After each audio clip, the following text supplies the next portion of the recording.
আসসালামু আলাইকুম। Masfia cooking recipe থেকে আজকে আমি তৈরি করে নিয়েছি চটপটি। অনেক দিন পরে চটপটি রেসিপি করে নিলাম। এর জন্য নিয়ে নিলাম তেঁতুলটা আমার আগে থেকেই আচার করা ছিল, তাই তেঁতুলটাকে আমি হাতের সাহায্যে এভাবে মেশ করে নেব এবং চটপটির জন্য টক তৈরি করে নেব। এর জন্য দিয়ে দেব চটপটি মশলা আর দিয়ে দেব শুকনো মরিচ গুঁড়ো করা, সাথে চিনিও দিয়ে দিলাম। তবে ডাল নিয়ে নিলাম এক বাটি।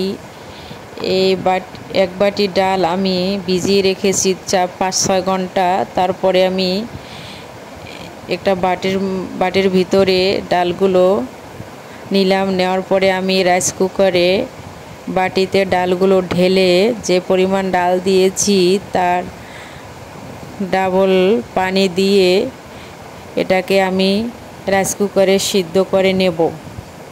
এভাবে রাইস কুকারে আমি 2 থেকে 3 ঘন্টা সিদ্ধ করে নেব। যতক্ষণ ডালটা সিদ্ধ না হবে ততক্ষণ রাইস কুকারে সিদ্ধ করে নিতে পারেন।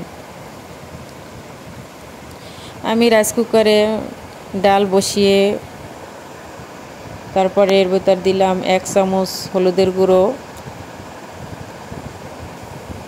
1/2 চামচ মরিচের গুঁড়ো, কেননা কাঁচা মরিচ ব্যবহার করব। দিয়ে দিলাম 1/2 চামচের মতো ধনিয়ার গুঁড়ো এবং দিয়ে দিলাম 1 চামচ এর চেয়েও কম লবণ, কেননা চটপটির মশলাতে এমনিতে একটু লবণ থাকে বেশি, তাই লবণের পরিমাণ কমিয়ে দিতে পারেন। এক পর্যায়ে ডালটা আমার সিদ্ধ হয়ে গিয়েছে, হাতের সাহায্যে দেখে নিলাম। নেওয়ার পরে আমি আগে থেকেই আলু মেশ করে নিয়েছি 3-4টা আলুটাকে আমি সিদ্ধ ডালের ভিতরে দিয়ে এভাবে নেড়েচেড়ে নেব। নেওয়ার পরে আমি এর ভিতরে দিয়ে দেব চটপটি মশলা। আমি 1-2 চামচের মতো মশলা ব্যবহার করলাম। যারা মশলা একটু বেশি খেতে চান বেশি ব্যবহার করে নিতে পারেন। আমি একটু চটপটিটা হালকা একটু পাতলা করে নিয়েছি, কেননা এটা আস্তে আস্তে ঘন হয়ে যায়।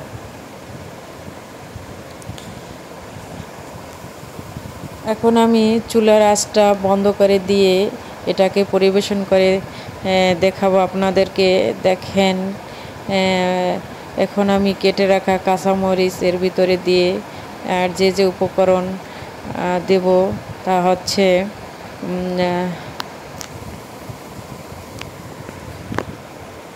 কেটে রাখা শসা, মরিচ, তারপরে